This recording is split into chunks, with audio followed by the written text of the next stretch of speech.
Her poor little girl sitting on the sidewalk refuses money from a young billionaire and says, "I don't want money. I just wanted a dad who loved me." What happens next is unbelievable. The November sky darkened over New York City as the last rays of sun painted the skyscrapers in orange hues. Alan Mercer adjusted his Italian tie and checked his watch for the third time in 5 minutes. His driver was late, something unacceptable for a man whose business empire was built on precision and efficiency.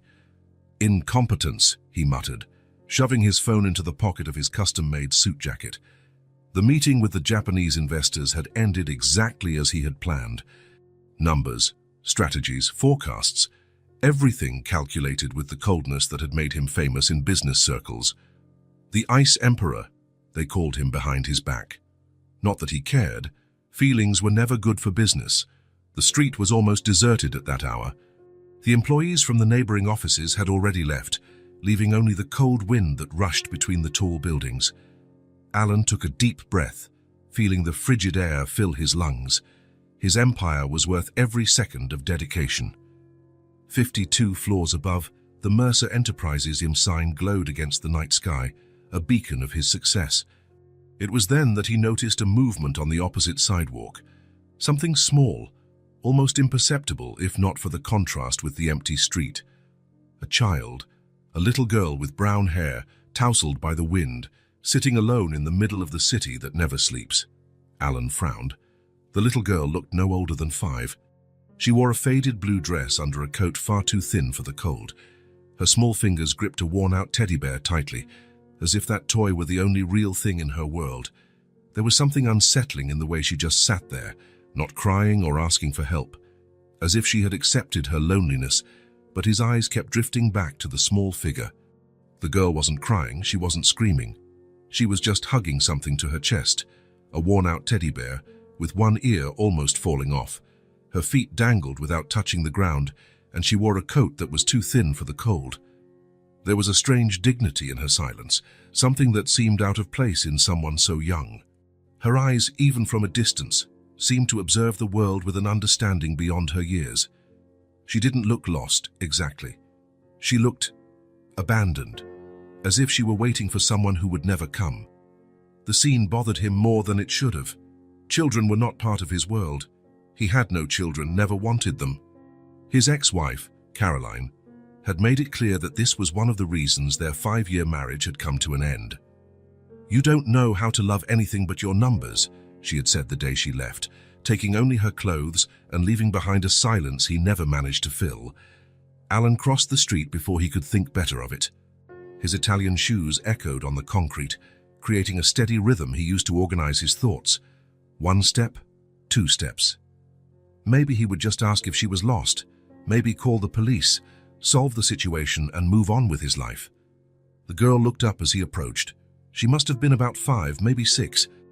Her eyes were large and a shade of green that seemed to absorb all the remaining light of the day.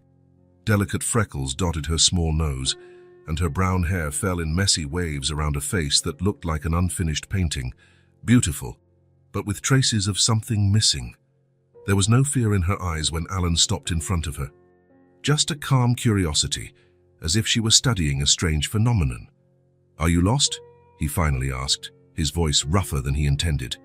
The little girl didn't answer, just squeezed the bear tighter against her chest. Alan sighed, annoyed with himself for getting involved. He took his wallet from the inner pocket of his jacket and pulled out a few bills.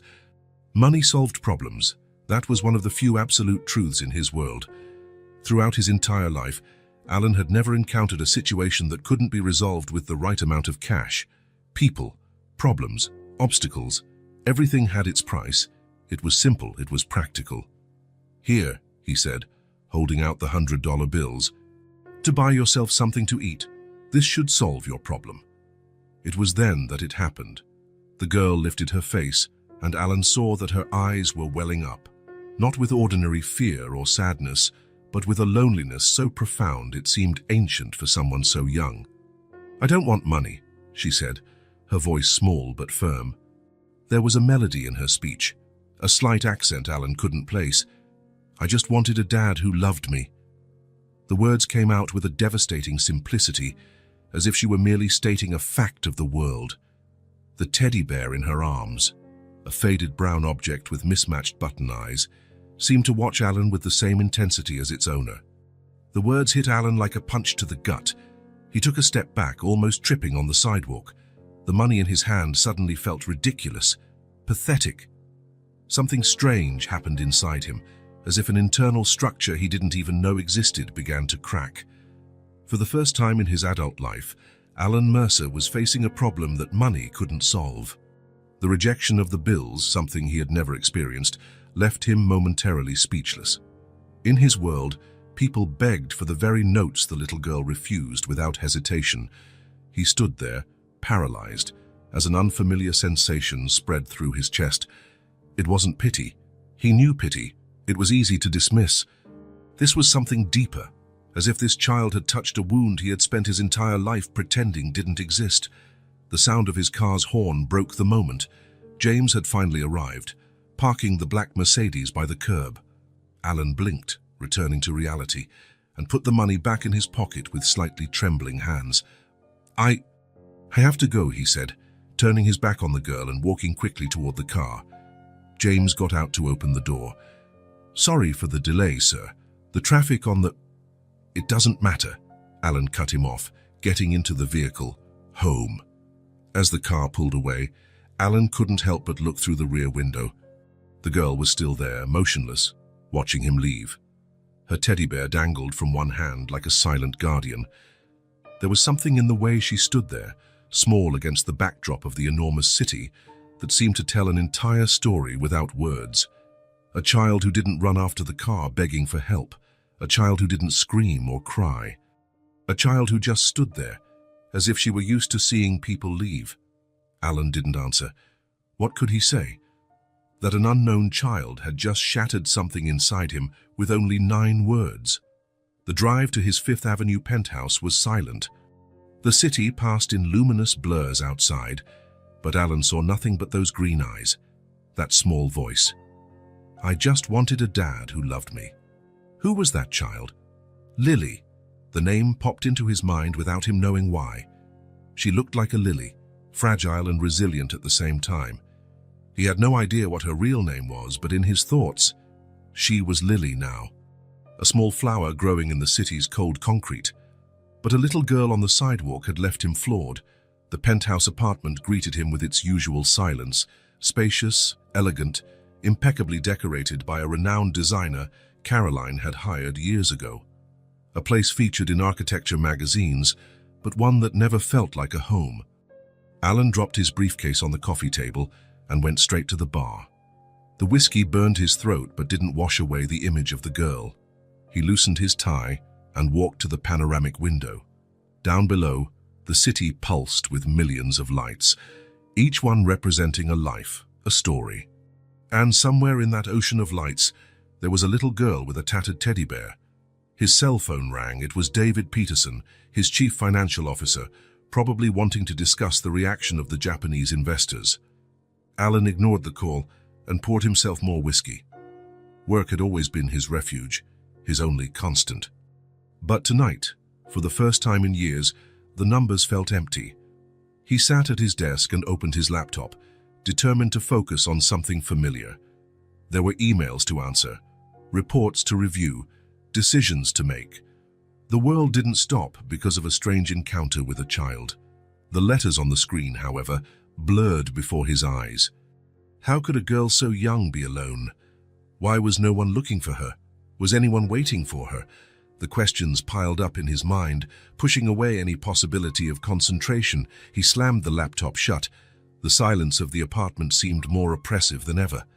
He remembered Caroline saying years ago that she wanted to fill this place with the laughter of children. He had dismissed the idea as an inconvenience. Children were noisy, unpredictable, demanded constant attention. They didn't fit into his meticulously organized life. And now, ironically, a child he didn't even know was occupying all his thoughts. When he finally went to bed, sleep wouldn't come. Alan tossed and turned, replaying the scene in his mind. I just wanted a dad who loved me. The phrase echoed like a mantra, like an accusation. Why that specific girl? He had seen needy children before, had donated millions to charities. He had never gotten personally involved. He had always maintained the safe distance that money provided. But there was something in her eyes, something familiar. The truth hit him like a cold wave at 3 in the morning. Those eyes, he recognized them because he saw the same eyes every morning in the mirror, eyes that carried the weight of an old loneliness, a pain that money couldn't touch. Alan got up and walked to the bathroom, staring at his reflection in the mirror. Fair 42-year-old man, graying at the temples, with expression lines marking a face that rarely smiled. What had that girl seen in him? Why hadn't she been afraid when he approached? And more disturbingly, how had a simple refusal of his money shaken his convictions so deeply? His entire life had been built on the belief that every problem had a price, that you just had to offer the right amount. And now, a 5-year-old child with a tattered bear had challenged that fundamental truth. He went back to bed, but sleep remained distant. His thoughts returned obsessively to the street, to the girl sitting on the sidewalk. What if she was still there? What if no one had found her? At 5 in the morning, Alan gave up on sleep. He took a long shower, trying to wash away the restlessness that consumed him. He dressed mechanically, choosing a dark grey suit that matched his mood. During breakfast, which he barely touched, he decided he would pass by the same spot on his way to the office, just to check. Just to make sure the girl had found her way home. Just to silence that inner voice that wouldn't leave him in peace. "To the office, quoi, sir?" James asked, as Alan got into the car. Alan hesitated. "No. Let's go to the same place as last night." The driver nodded, asking no questions. Years of service had taught him when his boss wasn't in the mood for conversation. The morning was grey, with the promise of rain. The streets were beginning to fill with morning traffic, hurried people walking with coffee cups in hand, faces hidden behind scarves and cell phones. When they reached the location of the previous day's meeting, Alan ordered James to stop. His eyes scanned the sidewalk, searching for the small figure. There was no one there. A confusing mix of relief and disappointment washed over him. She had probably found help, someone more compassionate than him, no doubt. "Wait here," he told James, getting out of the car. The cold wind cut his face as he walked along the same stretch of sidewalk. There was no sign of the girl or her teddy bear. Alan felt ridiculous, a businessman looking for a strange child, as if it made any difference in his life. He looked around, searching for any trace of the little girl, but the sidewalk was empty, just the usual urban litter and hurried people passing by without noticing his presence. Alan stood there, motionless in the middle of the sidewalk, feeling an inexplicable emptiness. It was as if he had lost something important before he even had it. "To the office now, sir?" James asked when Alan returned to the car. Alan glanced one last time at the empty sidewalk. Yes, to the office. But throughout the entire drive, his thoughts remained with the green-eyed girl. Where could she be? Had she spent the night there? Had someone found her? The day dragged on through meetings and phone calls that seemed emptier than ever. Alan signed documents and made decisions on autopilot, while his mind wandered far away to a quiet street and a girl with green eyes. During a meeting with the finance team, he found himself staring at the profit spreadsheets with an unprecedented disinterest. Numbers, percentages, projections, he had always found comfort in that concrete, measurable data. Now they seemed cold and distant. "Mr. Mercer, is there a problem with the projections?" asked Sarah Chen, his chief analyst. Alan blinked, returning to reality. "Continue," he said curtly, trying to regain his focus. But the thought persisted. If money couldn't buy what that girl wanted, what else in his life couldn't he solve with his fortune? At night, in his apartment, he poured himself a whiskey and stared at the city from the window. Somewhere in that ocean of lights, there was a little girl with a tattered teddy bear. He tried to imagine where she might be now.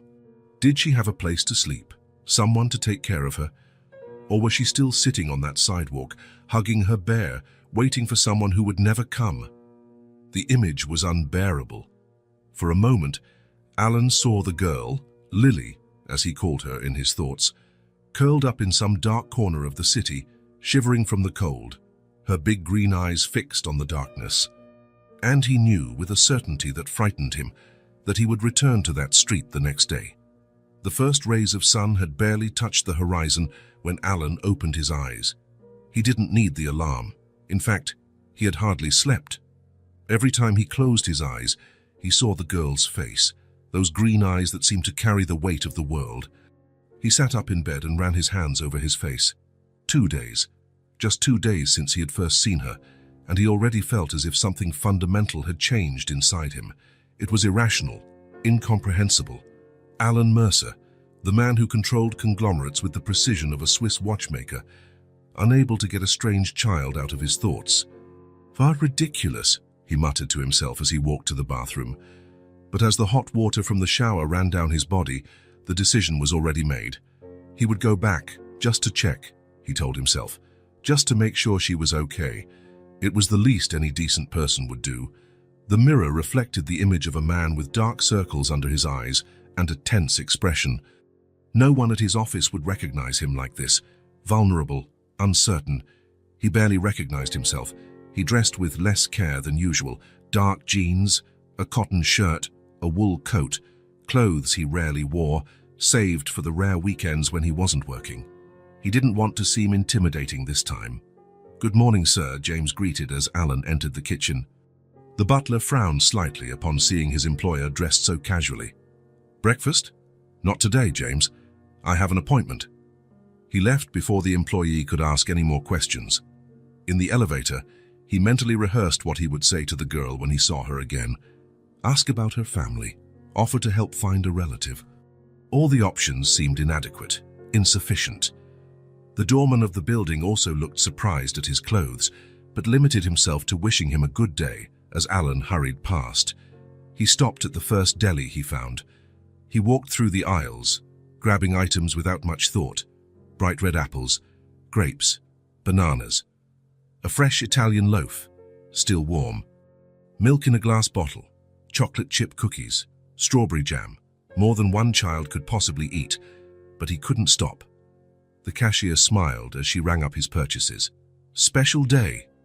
Alan nodded vaguely, without elaborating. A special day. He didn't even know how to define what he was doing.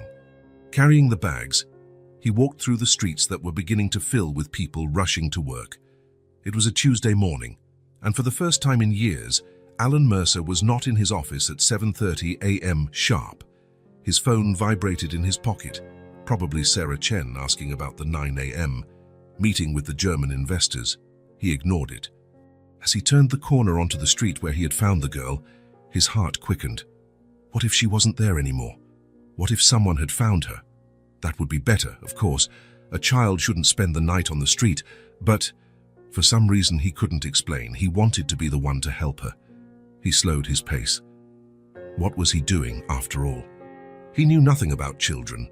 He had no paternal instincts, as Caroline had pointed out so many times.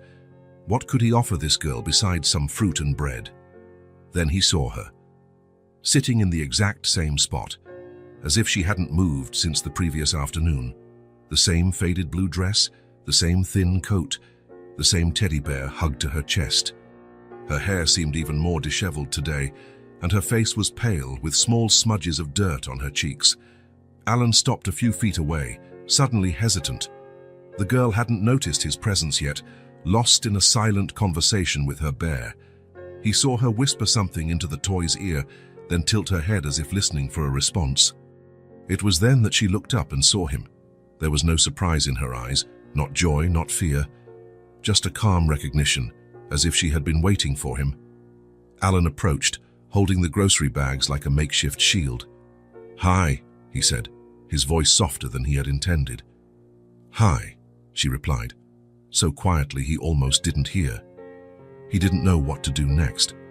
He had rehearsed a few lines during the night, but they all seemed inadequate now that he was in front of her. He pointed to the empty space next to the girl on the sidewalk. "May I sit down?"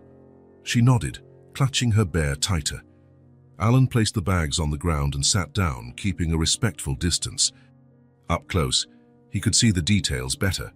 The loose stitching on the sleeve of her coat, the small tear at the hem of her dress, the worn-out shoes, signs of a difficult life for someone so young. "I brought some things to eat," he said, opening one of the bags. He took out an apple and offered it to her. You must be hungry." The girl looked at the fruit with wide eyes but didn't reach for it. "It's okay," Alan assured her. "It's for you." She took the apple with small, hesitant fingers, as if it were something precious. She took a timid bite, and a small smile appeared on her face as the sweet taste touched her tongue.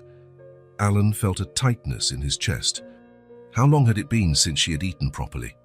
They sat in silence for a few minutes as she ate the apple, bite by bite, until only the core remained. Her eyes never left Alan's face, watching him with a disconcerting intensity. "Are you waiting for someone?" he finally asked, trying not to sound intrusive. The girl stopped chewing and looked down. There was such deep sadness in her face that Alan felt his heart clench. "I never had a dad," she answered in a small voice, almost a whisper. "Mommy got sick and went to heaven a little while ago." Her fingers squeezed the teddy bear tighter. "I stayed here because I have nowhere else to go." The silence that followed weighed like a sentence between them. Alan felt something break inside him, a barrier he didn't even know existed.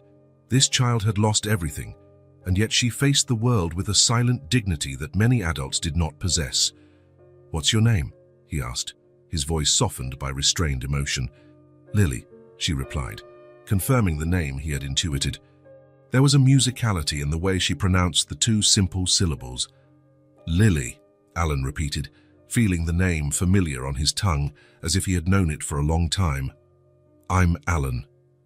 "Alan," she repeated carefully, testing the sound.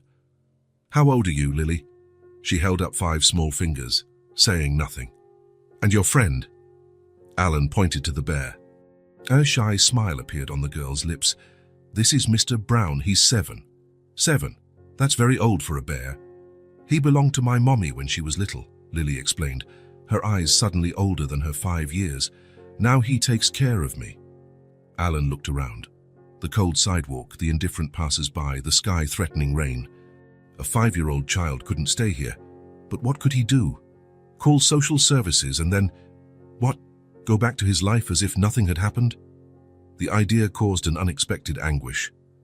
"Where did you sleep last night, Lily?" he asked, though he suspected the answer. She pointed to a gap between 2 buildings, a narrow opening protected by a small makeshift roof. "Mr. Brown doesn't like noise, so we stay there. It's quieter."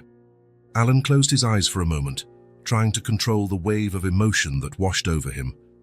A 5-year-old child sleeping in an alley. A child who worried about the comfort of her teddy bear while facing complete abandonment. "Lily," he said finally, opening another bag, "do you like bread?" "I brought some warm bread." Her eyes lit up, and Alan felt a sharp pang in his chest. How could something so simple bring so much joy to someone who had lost so much? He broke the bread and offered her a piece, which she accepted with the same solemn gratitude as before. As she ate, Alan watched the people passing by. No one stopped. No one asked why a child was sitting alone on the sidewalk for days. The world went on its course, indifferent to small tragedies. "Do you have any family, Lily? Any uncles, aunts, grandparents?" She shook her head. "It was just Mommy and Mr. Brown." "And where did you live before?" Lily pointed vaguely to the east. "Far away. In a small house. But the mean man said we had to leave." Alan understood. Eviction. Probably after the mother's death when the rent stopped being paid. "How long have you been here on this sidewalk?" Lily shrugged. "Many days. First I waited for Mommy to come back, but Mr. Brown said she's not coming back from heaven." The simplicity of the sentence hid an unimaginable pain. Alan felt his eyes burn and looked away, pretending to watch the traffic. A group of executives walked past them, smartphones in hand, talking loudly about stocks and mergers, the world Alan had inhabited until 2 days ago. None of them seemed to notice the child on the sidewalk or the man beside her, just as he wouldn't have noticed before. The revelation hit him hard. Before seeing Lily, how many other children like her had he ignored? How many people in need had become invisible to him, mere shadows on the periphery of his busy, comfortable existence? Lily finished the bread and looked at Alan with attentive eyes. There was an ancient wisdom in that gaze, an acceptance of life that no child should possess. "Are you leaving now?" she asked, her voice neutral, without accusation or expectation. Alan felt the weight of that simple question. It was what people did in her life. They left. Her mother had left forever. Everyone else walked by without a glance. She expected the same from him. He looked around again. The cold sidewalk, the indifferent buildings, the darkening sky promising rain. He felt the cold wind cut his face and imagined what it would be like for a small child to spend another night out here. The decision crystallized within him with surprising clarity. There was no other option, really. Maybe there never had been since the moment his eyes first met hers. From his car parked nearby, Alan retrieved a wool blanket he kept in the trunk for emergencies. He returned to Lily and knelt before her. "Lily," he said, his voice gentle but firm, "you're not going to sleep here anymore." The girl looked at him without surprise, as if she had been expecting this. Not with hope, but with the same calm acceptance with which she seemed to face all the events of her short, difficult life. "Where am I going to sleep?" "In a warm bed, with blankets and pillows," he replied, gently wrapping her in the wool blanket. "Mr. Brown, too." She clutched the bear to her chest. "He might get scared in new places. We'll take care of him too, don't worry." Alan held out his hand, hoping she would take it. Lily looked at the outstretched hand, then at his face, as if searching for something in his eyes. Whatever she saw seemed to satisfy her. She placed her small hand in his, the trust in that simple gesture, nearly demolishing the defenses Alan had built for so long. He picked her up, surprised at how light she was, as if she weighed nothing, as if she could be carried away by the wind at any moment. He wrapped her carefully in the blanket, making sure the bear was secure in her arms. Lily said nothing as he carried her to the car, just watched his face with those attentive green eyes. There was no fear, no resistance, just a silent acceptance that broke Alan's heart. James got out of the car and opened the back door, his eyes widening at the sight of the child in his employer's arms, but years of professional discretion kept him from making any comment. "Home, James," Alan instructed as he settled Lily in the back seat. "And slowly, please." The girl looked out the window with fascination as the car began to move, as if she had never been in such a luxurious vehicle. She probably never had. "Do you live far away?" she asked, her small voice filling the space between them. "Not too far," Alan replied, watching how her eyes absorbed every detail of the car's interior. "Are you comfortable?" She nodded, clutching Mr. Brown to her chest. "He says yes, too." Alan smiled, a genuine smile that felt rusty from disuse. "I'm glad." The phone vibrated again in his pocket. Once again, he ignored it. The business world would have to wait.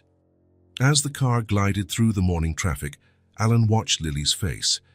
There was something mesmerizing in the way she looked at the world, with wonder, but also with a wisdom that seemed too old for her years. What was he doing? The question echoed in his mind. He had broken every rule of common sense. He had taken a strange child to his home without involving the authorities, without background checks, without a plan. He, Alan Mercer, the man who never took a step without calculating all possible variables, and yet, sitting next to that small figure wrapped in the blanket, he felt a deep certainty that he was doing exactly what he was supposed to be doing. "Do you have other bears at your house?" Lily asked, breaking the silence. "No," Alan answered honestly, "but we can get some, if you'd like, to keep Mr. Brown company." She thought for a moment, tilting her head as if consulting the bear. "He says maybe a rabbit would be nice." "He's never had a rabbit, friend." "A rabbit sounds perfect," Alan agreed, feeling a wave of tenderness he hadn't experienced in years. As they approached his building on Fifth Avenue, Alan realized his life had changed irrevocably. Nothing would be the same. The meetings, the contracts, the negotiations, it all seemed to belong to another life, a life that now seemed empty and pointless. He looked at Lily, who had fallen asleep with her head resting against the leather upholstery. Mr. Brown held firmly in her small arms. Her face in sleep looked even younger, more vulnerable. The small worry lines that marked her forehead when she was awake had disappeared, leaving only the serene face of a child who was now, by some twist of fate, under his care. The car stopped in front of the imposing building where Alan lived. James got out to open the door, but Alan gestured for him to wait. He didn't want to wake Lily just yet. For a moment, He just watched her sleep, feeling an emotion he couldn't name. It was as if something that had been dormant inside him for a long time was finally awakening. Something he had suppressed and denied his entire adult life. Careful not to disturb her, Alan picked her up in his arms. She barely stirred, exhausted after what had likely been days of irregular and insufficient sleep. "Sir," James began, clearly wanting to ask about the unusual situation, but holding back. "It's all right, James," Alan assured him, his voice soft so as not to wake Lily. "Please prepare the guest room, with extra blankets, and see if we have anything a child can eat for lunch." The butler nodded, clearing the way for Alan as he carried the sleeping girl to the elevator. In the silent apartment, Alan walked carefully to the guest room that had never been used. He laid Lily on the large bed, still wrapped in the blanket, Mr. Brown secure in her arms even in sleep. He stood there watching her for a long moment, the brown hair spread on the white pillow, the small freckles on her nose, the long eyelashes against her cheeks, so small, so fragile, and now, somehow, his responsibility. "What am I doing?" he whispered to himself, but he already knew the answer. He was doing what he should have done a long time ago, listening to that part of him Caroline said didn't exist, the part that could care about something other than contracts and profits. With a final glance at the sleeping figure, Alan left the room, leaving the door ajar. He had calls to make, arrangements to plan, but for now, all that mattered was that Lily was safe, warm, and would no longer have to sleep on the cold sidewalk. The rest, they would figure out together. The elevator ascended silently to the top floor of the elegant Fifth Avenue building. When the doors opened, Alan stepped out carrying Lily in his arms, still wrapped in the blanket. She had woken up during the ride and was now observing everything with wide eyes, clutching Mr. Brown as if he were her shield. "This is my home," Alan said softly, setting her down carefully. Lily took 2 hesitant steps and stopped, clearly intimidated by the grandeur of the apartment. Her green eyes scanned the spacious rooms, the sophisticated furniture, the works of art on the walls. The penthouse, which Alan had always considered merely functional, now seemed excessively large and cold through her eyes. "It's very big," Lily whispered, as if afraid her voice might break something. "Oh yes, I suppose it is," he agreed, realizing for the first time how impersonal the place was, designed to impress, not to welcome. Lily followed him with cautious steps as he showed her the living room, the kitchen, and finally the hallway leading to the bedrooms. She moved like a little ghost, almost silently, observing every detail with a mixture of fascination and apprehension. "You must be hungry," Alan commented, suddenly aware that he had little experience with children. "What did they eat? What did they like?" Lily just shrugged, still hugging Mr. Brown tightly. "Let's get you a place to sleep first, and then we can get something to eat," he decided. He led her to the guest room, a spacious room that had never been used. The king-size bed seemed absurdly large for such a small child. Alan quickly improvised, placing extra pillows to make the space less intimidating and spreading soft blankets over the formal comforter. He turned on the lamp on the nightstand, giving the room a soft, welcoming glow. He partially opened the curtains, revealing the city's night view, an ocean of lights stretching as far as the eye could see. "This is where you'll sleep," he explained. "So what do you think?" Lily entered the room timidly, her eyes scanning every detail as if she couldn't believe what she was seeing. She hesitantly touched the soft bedspread, then looked at Alan with genuine surprise. "Is this all for me?" The question, asked with such innocence, hit Alan like a physical blow. How many things did he take for granted that seemed like unbelievable luxuries to this child? "Yes," he replied, his voice a bit hoarse. "All for you, and for Mr. Brown too, of course." Lily hugged the bear tighter, and for the first time since he had met her, Alan saw a small smile form on her lips. He then realized she was trembling slightly, still dressed in clothes inadequate for the cold. He adjusted the thermostat to raise the temperature and improvised with what he had. A clean t-shirt served as a nightgown, completely swallowing her small body. After a warm bath and a simple meal of soup that he managed to prepare, Lily could barely keep her eyes open. Alan helped her into the large bed, tucking her in carefully with the blankets. "If you need anything during the night, just call me," he instructed, pointing to his own room across the hall. "I'll be right there." Lily nodded sleepily. Mr. Brown held firmly against her chest. "Good night, Lily." "Good night, Alan," she murmured, already nearly asleep. "Good night, Mr. Brown." Alan left the lamp on at its dimmest setting and slipped out quietly, leaving the door ajar. In his own room, he lay in bed, physically and emotionally exhausted, but sleep wouldn't come. His mind was buzzing with questions and worries. What was he doing? He knew nothing about children. He had never wanted them. And now he had an orphan girl sleeping in the room next door. Should he contact social services in the morning? It was the correct legal procedure.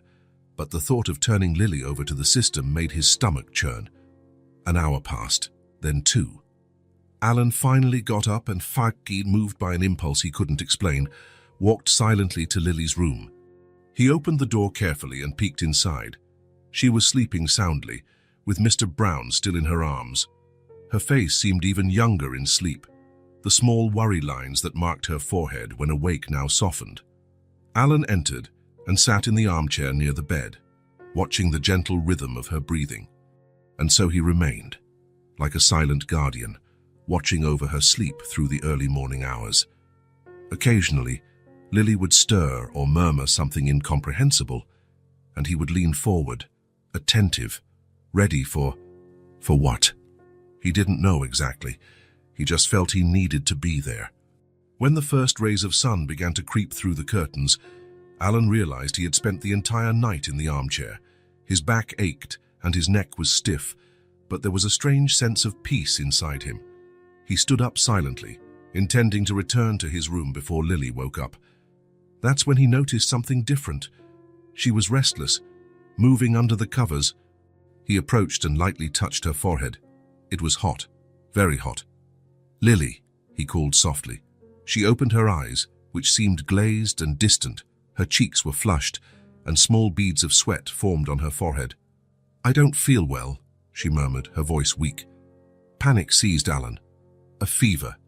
The girl had a fever. What should he do? He had never taken care of anyone in his life. His entire existence had been dedicated to avoiding this exact kind of responsibility. He ran to the bathroom and returned with a thermometer. 102.5 degrees, 39.2 degrees. Too high.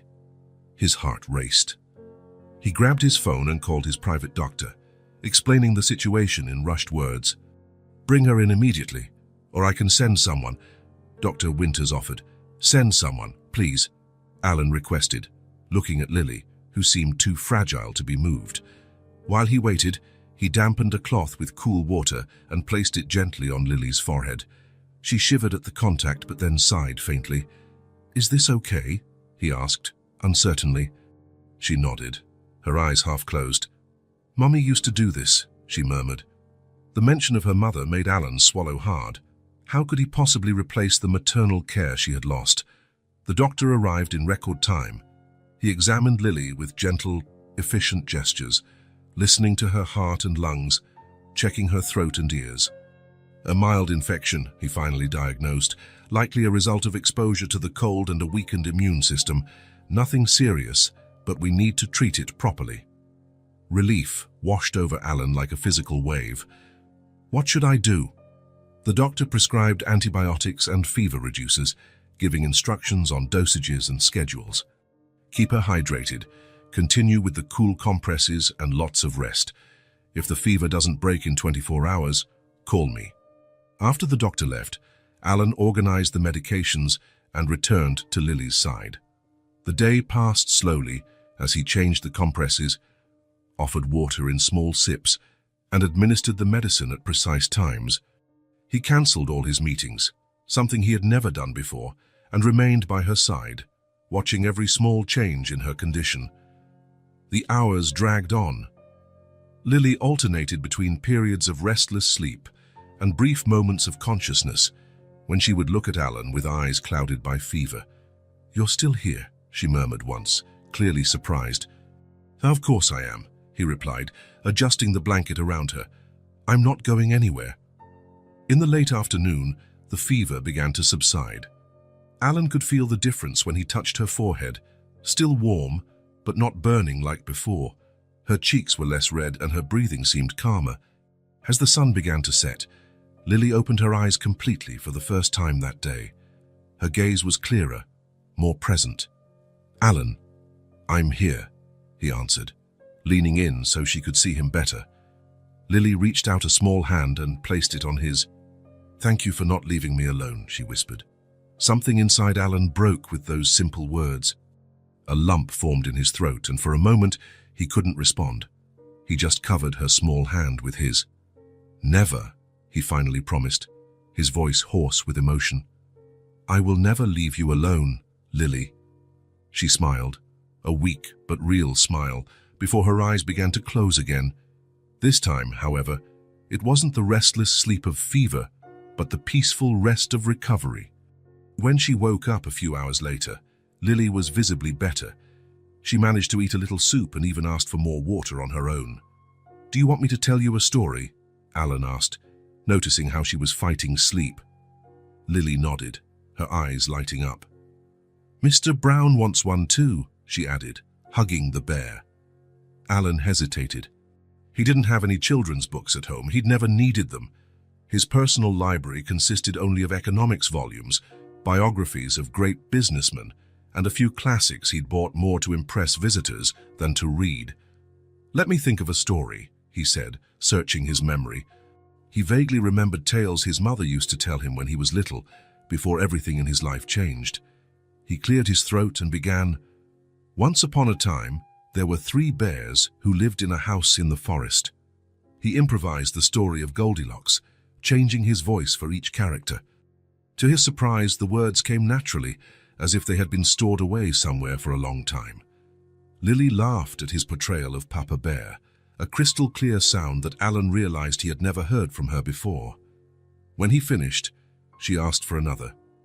Alan smiled and began the story of Little Red Riding Hood, then the 3 little pigs. He told stories until his voice grew hoarse, until her eyes began to close, until Mr. Brown slipped from her arms, relaxed by sleep. He adjusted the blanket around her, gently placed the bear back in her arms, and checked her temperature one last time. Almost normal. He turned off the tablet and dimmed the lamp, but he didn't leave the room. He sat down again in the armchair, preparing for another night of vigil. But this time, watching Lily's serene face, he didn't feel the weight of duty or worry. He felt something different, something he had forgotten what it was like. He felt needed, not for his money or his power, but simply for being there, for being the person who wouldn't leave her alone. And for the first time in many years, Alan Mercer fell asleep with a smile on his lips. Spring arrived in the city, bringing a breath of new life. 2 weeks had passed since Lily had entered Alan's life, transforming his once silent apartment into a home. The girl's recovery had been quick after that first night of fever, and gradually, a routine began to establish itself between them. On that Sunday morning, the sun streamed generously through the large windows of the apartment. Alan was making pancakes in the kitchen, a newfound skill that, to his surprise, wasn't as difficult as he had imagined. Lily sat at the table, swinging her legs that didn't reach the floor, watching him intently while Mr. Brown, faithfully propped against a glass, supervised the process. "Do you think Mr. Brown will like pancakes with chocolate syrup?" Alan asked, flipping the batter in the pan with a movement that was already gaining confidence. "He prefers them with honey," Lily replied seriously, "but he said he can try chocolate today." Alan smiled. Her imagination charmed him. Slowly, Lily was beginning to open up, to show glimpses of the child she would be under normal circumstances. There were still moments of sadness, of course. Sometimes he would catch her looking out the window with an expression no 5-year-old should have, but there were also smiles, more and more frequent, and even some laughter that was like music to his ears. He placed the pancakes on a plate and sat at the table with her. He watched with satisfaction as Lily picked up her fork and began to eat with appetite. Her face had regained its color, and her green eyes no longer carried the dullness of the first few days. "Is it good?" he asked, although the answer was obvious from her full cheeks and syrupy smile. Lily nodded vigorously. "You cook better than before," she declared with the brutal honesty typical of children. Alan laughed. "Practice, I guess. Or maybe I'm learning from my mistakes." A comfortable silence settled as they ate. Alan realized that these simple moments had become his favorite. Just the two of them, without the pressure of the outside world, without the complications they would inevitably have to face. He still hadn't contacted social services. He knew he should, that the current situation existed in a kind of legal limbo, but with each passing day, it became harder to consider the idea of Lily being anywhere but here. With him. Alan. The small voice interrupted his thoughts. "Yes," Lily put her fork down on the plate, assuming a serious expression that made her seem curiously adult. "Why do you live alone?" The question caught him off guard. It was direct, simple, yet loaded with complexity. How could he explain to a child the choices and circumstances that had led him to a life of voluntary isolation? Alan took a deep breath, setting his own fork aside. He realized he owed her an honest answer, not a softened or evasive version. "It's a bit of a long story," he began, unsure of how to proceed. "We have time," Lily replied with a wisdom beyond her years, looking at him expectantly. Alan smiled faintly. "Yes, I guess we do." He took a sip of coffee, organizing his thoughts. "Well, for starters, I never knew my father. Never. He left before I was even born." Lily's eyes widened slightly, but she said nothing, just waited for him to continue. "My mother and I lived in a small apartment in the Bronx. She worked 2 jobs to support us. It was hard for her." Alan didn't usually talk about his past, but the words flowed with surprising ease. "She got sick when I was 12. Cancer. She tried to fight, but—" His voice wavered slightly. "She passed away when I was 14. Lily looked at him with an intensity that was almost palpable, her green eyes fixed on him, absorbing every word. "I went to live with my aunt after that. She wasn't a bad person, but she had her own problems, her own kids. I was an extra burden, I think. So I studied hard, got scholarships. I worked hard to build my own life." Alan paused, realizing he was telling more than he had initially planned. But there was something liberating in sharing these truths with Lily, perhaps because she, in some way, understood loss in a way many adults couldn't. "When I grew up, I had a few relationships, some important people. There was a woman, Caroline, and whom I almost married, but I guess I never really knew how to make things work, how to really let someone in." "Did she leave?" Lily asked quietly. Alan nodded. "Yes, she wanted children, a family. I was too focused on work, on my career. I couldn't imagine myself as a father." The irony was not lost on him. After her, there were other people, but nothing that lasted. Over time, I think I got used to being alone. It was simpler, less complicated. Lily lowered her head, absorbing everything he had said. Her small fingers played with the edge of the placemat. When she finally looked up, there was an understanding in her eyes that pierced Alan like an arrow. "I think you were lonely just like me," she murmured. 5 simple words, yet they held a truth so profound that Alan felt a lump in his throat. In his business, he was known for his insight, for seeing connections others missed. But it took a 5-year-old child to see the fundamental truth of his existence, that his entire adult life had been an elaborate defense against the abandonment he had felt in childhood. He couldn't respond with words. He just nodded, looking into her eyes. A moment of silent understanding stretched between them, 2 lonely souls who, by some whim of fate, had found each other. It was Lily who broke the silence, picking up Mr. Brown and hugging him. "I think Mr. Brown really liked the pancakes," she said, changing the subject with the naturalness only children possess. Alan smiled, grateful for the cue. "I'm glad he enjoyed them." The rest of the day passed quietly. They watched an animated movie that Alan had downloaded, his first experience with children's entertainment since his own childhood. Later, he took Lily to the park, where she watched other children play with a mixture of fascination and shyness. But that conversation at the breakfast table stayed with Alan. In the evening, after putting Lily to bed and telling her another improvised story, he sat in his office, contemplating what to do next. The truth he had been avoiding was now inescapable. He didn't want Lily to leave. He couldn't imagine his apartment without her, his days without the sound of her small footsteps, her curious questions, her presence that somehow made everything more alive, more meaningful. The next morning, he made a decision. If Lily was going to stay, and in his heart, he already knew that's what he wanted, he needed to make changes. The guest room, functional but austere, was no place for a child to grow up. The apartment, designed for a career-focused bachelor, lacked the essential elements for child development. He called Sarah, his assistant, and cancelled all his meetings for the day. For the first time in his career, something was more important than business. "We're going to have a surprise," he told Lily after breakfast. "What's your favorite color?" "Pink," she replied promptly, "and blue, and yellow, and green." Alan laughed. "Then we'll need all of those colors." The day was an adventure neither of them would forget.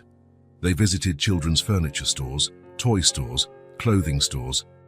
Alan, the man who used to deliberate for weeks over financial investments, now made quick, enthusiastic decisions about castle-shaped beds, colorful bookshelves, and star-shaped lamps. Lily, initially shy in the stores, gradually became more animated. Her eyes sparkled at the possibilities, and each small "can I really choose" both broke and mended Alan's heart simultaneously. "It's all for you," he would reply repeatedly. "Choose whatever you want." By the end of the day, the guest room was transformed. The walls, now adorned with stickers of trees and butterflies, seemed more alive. The new bed, appropriately sized for a child, had a pink canopy that Lily had chosen with sparkling eyes. Low shelves displayed colorful books and carefully selected toys. A soft little rug covered part of the floor, creating a cozy area for playing. Lily was ecstatic. She ran from one side to the other, examining each new item, hugging her new stuffed animals, though none, she assured Mr. Brown, would ever replace his special place, and flipping through picture books. In the days that followed, Alan watched in amazement as Lily began to transform. It was as if the new room, new clothes, new toys, all symbols of permanence, of belonging, had unlocked something inside her. She started drawing, filling sheets of paper with colorful figures of people, houses, trees. Sometimes she would hum quietly while she played, simple melodies Alan didn't recognize. Her smiles came more easily, her questions became more frequent. But there was a reality he could no longer ignore. He needed to get back to work. Mercer Enterprises couldn't run indefinitely without its CEO, no matter how competent his team was. The work-from-home conference calls and late-night emails were only temporary solutions. "I can't stay home every day, Lily," he explained carefully one evening as he tucked her into bed. "So I have to go back to the office." Her eyes widened with alarm. "Will I be alone?" "No, of course not," he hurried to assure her. "I'm thinking of finding someone special to stay with you when I'm not here. Someone nice, who knows how to take care of children, who can play with you." Lily considered this for a moment, hugging Mr. Brown. "Like a nanny?" "Exactly. A nanny," she nodded slowly. "Mr. Brown says that's okay, as long as she likes bears." Alan smiled, relieved by her initial acceptance. "I'll make sure she loves bears." Finding the right person was no easy task. Alan personally interviewed each candidate with a rigor that surpassed even his interviews for high-level executives. The chosen one, Eleanor Dawson, was a middle-aged woman with decades of experience and impeccable references. She had a kind smile and a calm demeanor that seemed to please Lily immediately, especially when she passed the Mr. Brown test, treating the worn-out bear with the respect he obviously deserved. Still, when the first day came that he had to leave Lily, Alan felt an anxiety he had never experienced before. In the elevator on his way down to the ground floor, he almost pushed the button to go back several times. At the office, he couldn't concentrate. His mind constantly wandered back to the apartment, wondering what Lily was doing, if she was sad, if she felt he had abandoned her. He called home 3 times before lunch, to Eleanor's poorly concealed amusement. "She's fine, Mr. Mercer," the nanny assured him on the 3rd call.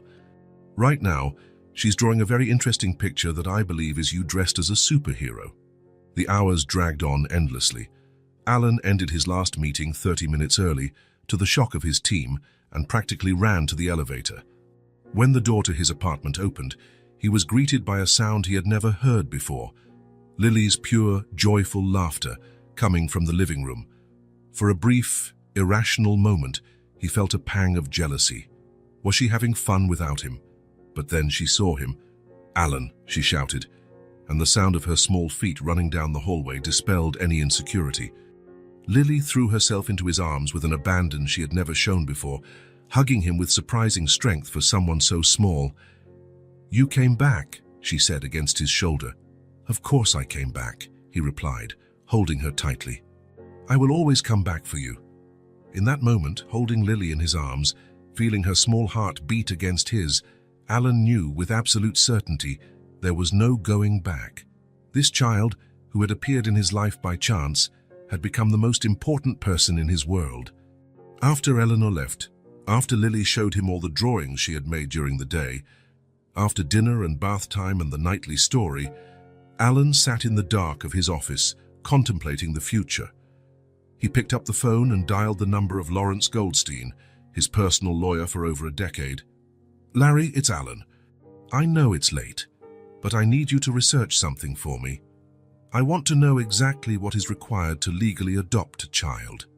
When he hung up, he felt simultaneously terrified and more at peace than he had ever been. The decision was made. He wanted to be Lily's father. He wanted to give her not just a roof and food, but a home, a family, everything they had both lost. The path wouldn't be easy. He knew that. There would be obstacles, investigations, bureaucracy, but Alan Mercer hadn't built an empire by backing down from challenges, and no deal, no acquisition, no contract had ever been as important as this. He looked at the drawing Lily had made that morning, now lying on his desk, a colorful representation of two stick figures, one large and one small, holding hands, with a small brown bear beside them. "We'll do it," he promised the silent image. "We're going to be a family." The days following Alan's decision were filled with frantic activity. Lawrence Goldstein, his lawyer, had mobilized an entire team to begin the adoption process. Forms were filled out, documents were gathered, and a thorough investigation into Lily's past was initiated. "We need to find any official documents about her," Larry explained during a meeting in his office. "Her birth certificate, medical records, information about her mother." Alan nodded, aware of the complexity of the process. "And what about the fact that I took her in without contacting the authorities immediately?" The lawyer adjusted his glasses, choosing his words carefully. "I won't lie, Alan, that complicates things. But we have in our favor the fact that you provided a stable home for an abandoned child, sought medical assistance when necessary, and are now taking the appropriate legal steps. Will I lose custody of her during the process? We will do everything possible to avoid that. I've managed to schedule a preliminary home evaluation with a social worker later this week. That will give us a tactical advantage." Alan returned home that day with a mix of hope and apprehension. He found Lily and Eleanor in the living room, engrossed in a large jigsaw puzzle spread out on the rug. The girl's face lit up when she saw him, as it always did now. "Alan, we're building a castle," he smiled, sitting on the floor beside them. "So I see you're doing a great job." Eleanor discreetly stood up. "I'll go make some tea," she said, giving them some privacy. Lily pushed some pieces in his direction. "You do the sky, it's the hardest part." Alan picked up the blue pieces, studying them with the same concentration he devoted to the most complex contracts. He watched Lily as she worked, her little tongue peeking out from the corner of her mouth in a sign of absolute concentration.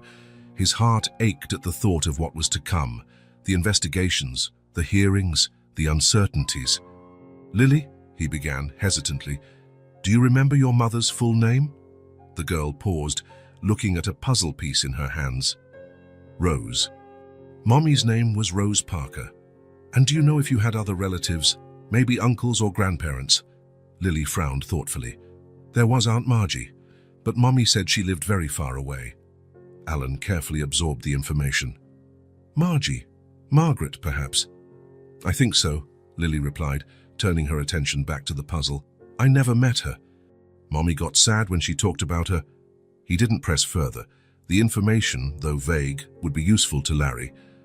After Lily went to sleep, Alan called the lawyer and relayed what he had discovered. "It's a start," Larry said. "I'll include this in the searches." In the following days, the apartment was meticulously prepared for the social worker's visit.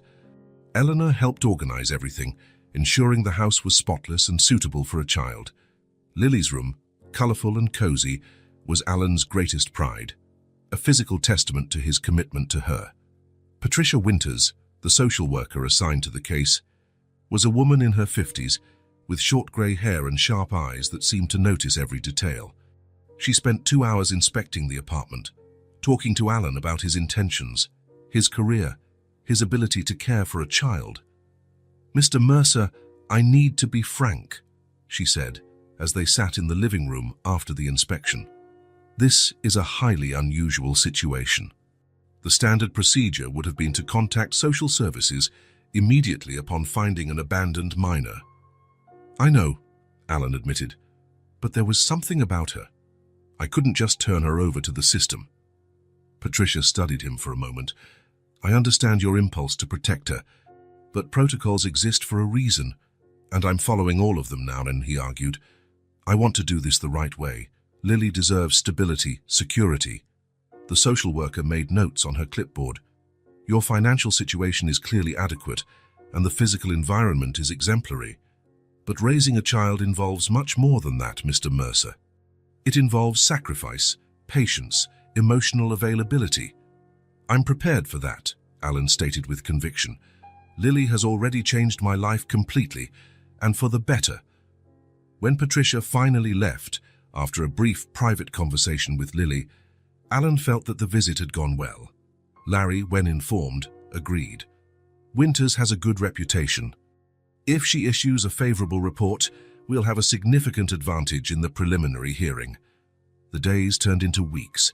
The routine with Lily solidified, bringing a normality that Alan had never imagined possible in his life, previously ordered exclusively by work.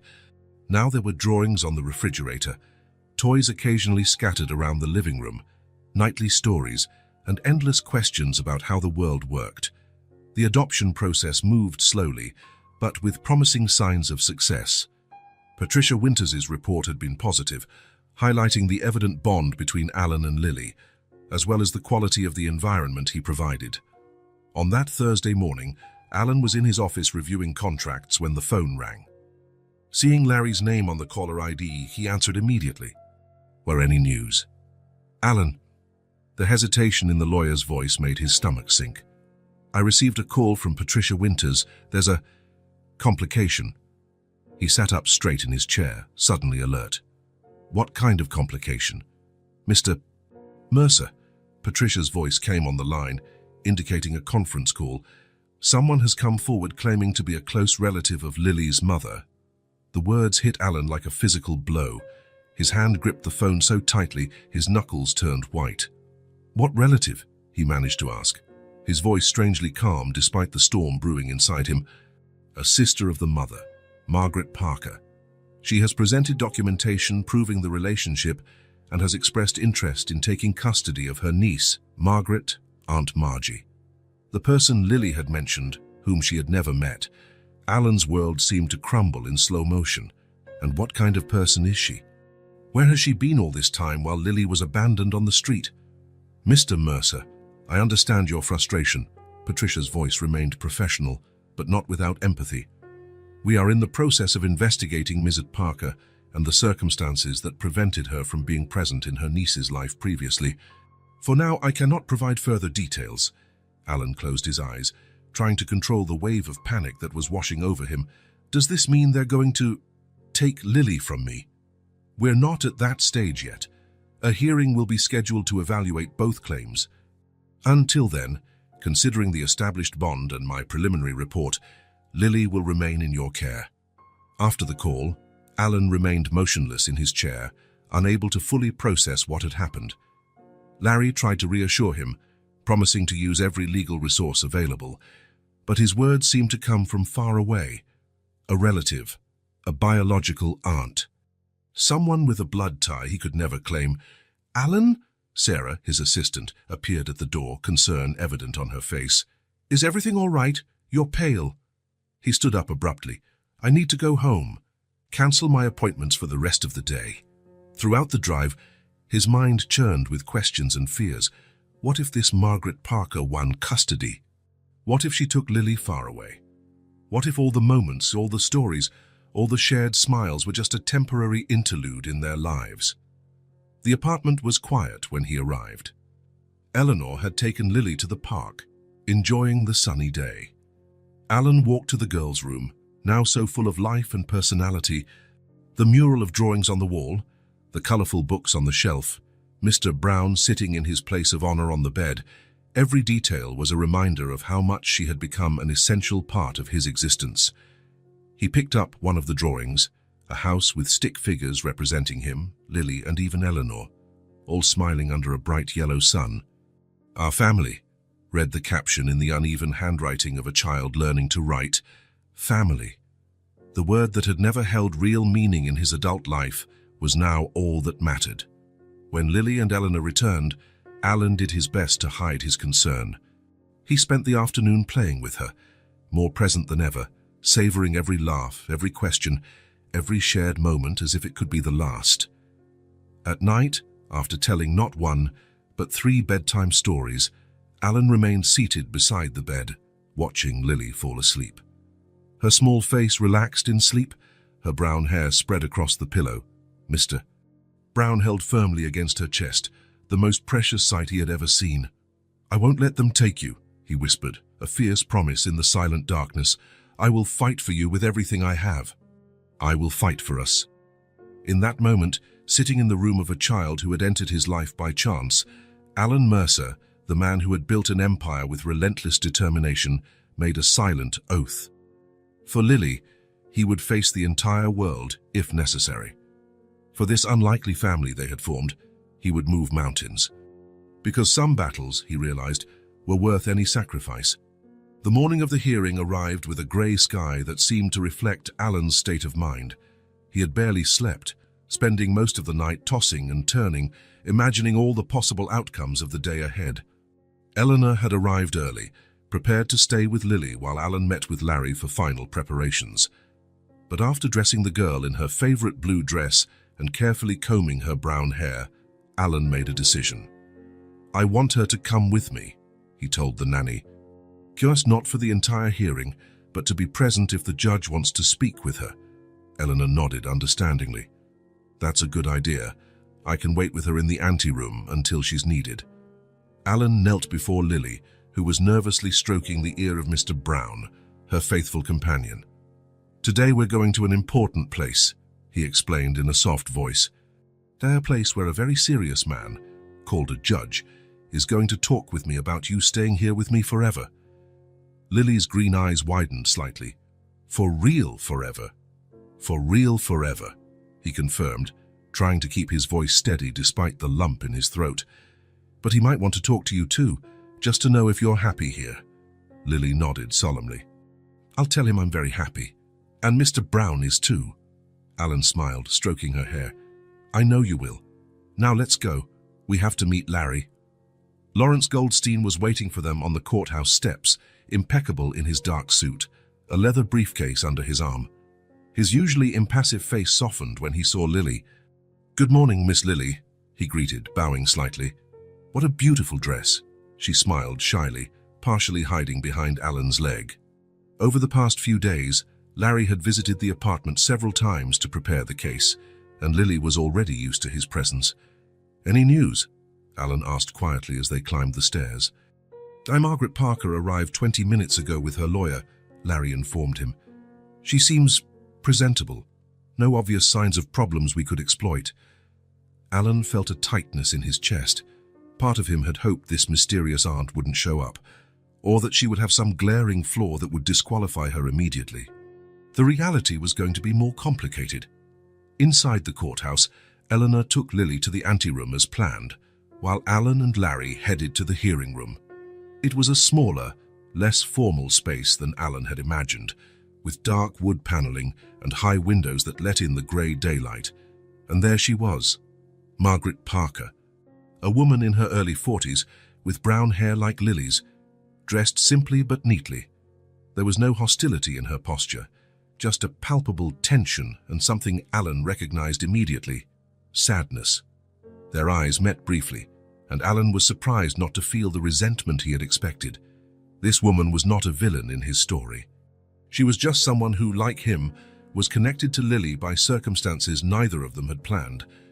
Judge Raymond Hoffman entered the room, a man in his 60s with grey hair and a serious, but not severe, expression. After the initial formalities, the hearing began with Patricia Winters presenting a summary of the case. "Your Honor, we have an unusual situation here," she began. Lily Parker, 5 years old, lost her mother, Rose Parker, approximately 3 months ago. With no other known relatives present, the child was effectively abandoned. Mr. Alan Mercer found her by chance, and instead of immediately contacting the authorities, took her into his home.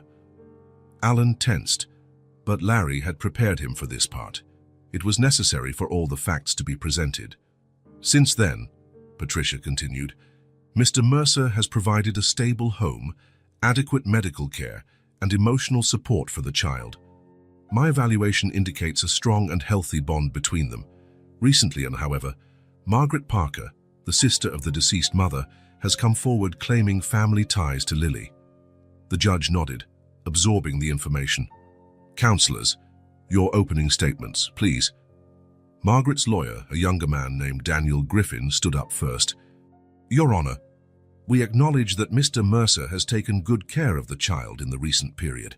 However, we argue that biological family ties should take precedence, especially when the relative in question is a direct maternal aunt, capable and willing to assume responsibility for her niece. Margaret Parker was unaware of her sister's passing until recently due to a family estrangement, but she now wishes to fulfill her obligations as the closest relative." Larry was next, his voice calm and calculated. "Your Honor, Mr. Mercer has established a significant and deep relationship with Lily over the last 3 months. He has provided not only material necessities, but emotional stability at a time of great trauma for the child. Lily was effectively abandoned when she was found. The bond formed between them is undeniable, as attested by the social worker herself. The law recognizes that the child's well-being must be the paramount consideration, and we argue that keeping Lily with Mr. Mercer, who has already demonstrated commitment and the ability to provide proper care, is clearly in her best interest." Judge Hoffman adjusted his glasses and considered both arguments before addressing the 2 adults at the center of the dispute directly. "Miss Parker, I would like to hear your personal account.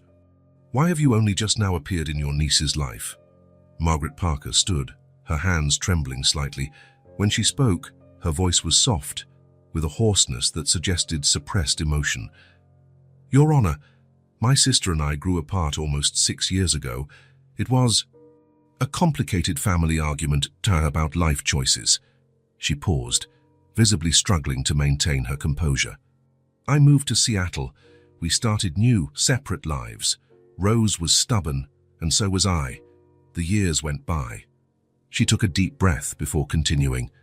"I only recently found out she had passed away, through a mutual acquaintance who finally managed to track me down.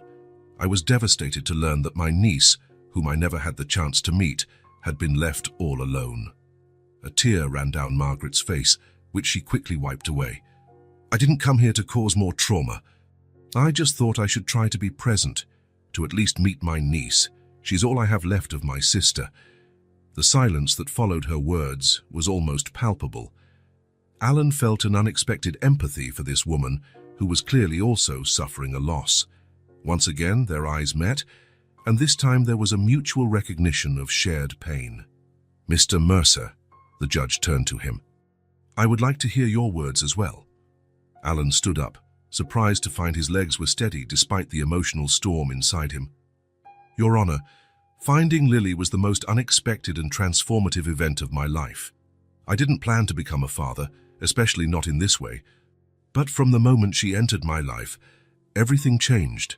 He paused, searching for the right words. "I cannot claim biological rights. I cannot compete with blood ties. All I can say is that I love Lily as if she were my own daughter, and I will do anything to ensure her happiness and well-being." Judge Hoffman considered both testimonies with a thoughtful expression. "I would like to speak with the child now," he decided. Eleanor brought Lily into the room. The girl seemed smaller than ever in the formal setting, clutching Mr. Brown to her chest as she looked around with wide eyes. When she saw Alan, she moved instinctively toward him, but Eleanor gently guided her to the chair in front of the judge. "Hello, Lily," Judge Hoffman said, his voice remarkably softer. "My name is Raymond. Do you know why you're here today?" Lily nodded, her green eyes fixed on the man in the black robe. "To find out if I can stay with Alan forever." "That's right," the judge confirmed with a small smile. "Are you happy living with Mr. Mercer?" "Yes," she answered without hesitation. "But he tells stories and makes pancakes on Sundays and never yells, even when I spill juice on the carpet." A murmur of soft laughter rippled through the room, momentarily easing the tension. The judge then gently gestured toward Margaret. "Lily, this lady is your mother's sister. She is your aunt. Do you remember your mother ever talking about her?" Lily looked at Margaret for the first time, studying her with that peculiar intensity children sometimes have. "Mommy used to talk about Aunt Margie sometimes, when she looked at old pictures." Margaret covered her mouth with her hand, clearly moved to hear the familiar nickname. "How would you feel about getting to know your aunt better?" the judge asked carefully. Lily shrank slightly in her chair, hugging Mr. Brown tighter. She looked at Alan, then at Margaret, and then back at the judge. When she spoke, her voice was small but surprisingly firm. "I don't know her. I just want to stay with Alan. He's my daddy." The silence that followed her words dominated the room. Alan felt his heart painfully expand and contract in his chest. Daddy. She had never called him that before. Judge Hoffman looked at Lily for a long time, then at the two adults who wanted to care for her. Finally, he took a deep breath and sat up straight. "Having heard all the testimonies and considering the report from the social worker, as well as the exceptional circumstances of this case, I am prepared to issue my ruling." Alan clasped his hands under the table, feeling as if the entire world was suspended in that moment. "Klausun, while I acknowledge the validity of biological family ties, the law is clear in prioritizing the best interest of the child above all other considerations. Lily's emotional stability and her evident bond with Mr. Mercer are determining factors." The judge adjusted his glasses before continuing. "Therefore, I grant full custody and adoption to Mr. Alan Mercer." The words echoed in the room, and for a moment Alan couldn't fully process their meaning. It was Lily's sudden movement that brought him back to reality. She jumped from her chair and ran towards him, throwing herself into his arms with surprising force. He lifted her, holding her tightly against his chest, feeling her small heart beating against his. Tears he couldn't control streamed down his face. "I love you, Daddy," Lily whispered in his ear, the simple words containing an entire universe of meaning. Alan closed his eyes, feeling the weight and lightness of that moment in equal measure. When he responded, his voice was choked with emotion. "I love you too, my daughter." Over Lily's shoulder, his eyes met Margaret's. To his surprise, there was no resentment in her gaze, only a melancholic acceptance and something that almost looked like relief. In that silent look, something was communicated between them, an understanding, perhaps even the beginning of a truce. Judge Hoffman banged his gavel, officially ending the hearing, but Alan barely heard it. In that moment, holding his daughter legally, officially, finally his daughter, the rest of the world had momentarily disappeared. The journey that had begun on a cold sidewalk with an unexpected question had reached its destination. Two lonely people had found each other, forming a family neither of them had planned, but which both now knew was absolutely right. The doorbell rang on a Sunday afternoon, 2 weeks after the hearing. Alan opened the door to find Margaret Parker holding a small package wrapped in colorful paper. "Thank you for letting me visit," she said, her voice still hesitant. Margaret's call 3 days after the hearing had surprised Alan. She had timidly asked if she could get to know her niece better. After some reflection, he decided it was the right thing to do. Lily deserved to know her roots. "Welcome," he replied, inviting her in. Lily watched from the living room, partially hidden behind the sofa, Mr. Brown held firmly against her chest. Margaret knelt, bringing herself to the girl's level. "Hello, Lily, I brought you something." She held out the gift. "Your mother and I had one just like it when we were little." With a nod of approval from Alan, Lily approached and opened the package, revealing a small photo album with a floral fabric cover. "These are pictures of your mom," Margaret explained. "So as when she was a child, a teenager, and some of her as an adult too. I thought you'd like to have them." Lily's eyes widened as she saw a girl who looked very much like her smiling in an old photograph. "Is that Mommy?" "Yes," Margaret confirmed, her voice thick with emotion. She was 7 there. "Almost your age." "Look, Daddy!" Lily held up the album, showing a photo of 2 young girls hugging. "It's Mommy and Aunt Margie." The name came out so naturally it surprised everyone in the room. A small smile formed on Margaret's lips, the first one Alan had seen since he met her. That first visit lasted only an hour, but it opened the door for many more. On the following weekends, Margaret returned, each time bringing little stories and memories of Rose's life that helped Lily build a more complete picture of her mother. To Alan's surprise, he felt no jealousy about these connections. He watched with gratitude as his daughter gained not only precious memories, but also an extension of family that he could never provide alone. "You're a rare man, Alan Mercer," Margaret commented once as they watched Lily feed the ducks in Central Park. "Many in your place would have closed the door." Alan shook his head. "Lily deserves to know her roots, and you are an important part of them." As the weeks went by, a comfortable routine was established. Margaret would visit on Sundays, sometimes taking Lily for short outings, other times spending the afternoon at the apartment, telling stories about the Parker family. Lily began to refer to her regularly as Aunt Margie, and would occasionally call to show her a new drawing or tell her about her day at school. Margaret's presence brought an additional dimension to Lily's life, a sense of continuity and belonging that complemented, rather than competed with, the home Alan had created. He now understood that love was not a limited resource that needed to be rationed, but something that grew the more it was shared. On a summer afternoon, Alan transformed the apartment's terrace into a small green oasis. Sitting in the shade, he watched Lily play, spreading colorful drawings everywhere, her latest passion. The sun lit up her brown hair, creating a golden halo around her as she chatted animatedly with Mr. Brown about her artistic creations. Her laughter, clear and crystal, echoed in the air. Alan closed his eyes for a moment, absorbing the sound that had become the most important music in his life. "Daddy, look, I drew the 3 of us." Lily ran to him, holding a colorful piece of paper. On it, 3 stick figures, a large one wearing a tie, a small one in a blue dress, and a medium-sized one with brown hair, were holding hands under a smiling sun. "You, me, and Aunt Margie at the park." "It's beautiful, sweetheart," he replied, feeling that familiar wave of emotion. "Can I give it to her on Sunday?" "Of course you can. I'm sure she'll love it." Lily smiled, satisfied, and ran back to her drawing table, already planning her next masterpiece. Alan watched her for a long moment, feeling a deep peace he had never known before. The corporate empire he had built, the successful negotiations, the accumulated millions, none of it had brought him a tenth of the happiness he felt now, simply watching his daughter draw on the terrace of his apartment. The man who believed he didn't know how to love had finally discovered that love was not a skill to be mastered or a strategy to be implemented. Love was born from simple gestures, pancakes on Sundays, bedtime stories, bandages on scraped knees, applause for imperfect drawings, and above all, love came from the courage to stay, to choose day after day, to be present, to push through fears, doubts and uncertainties, and still remain.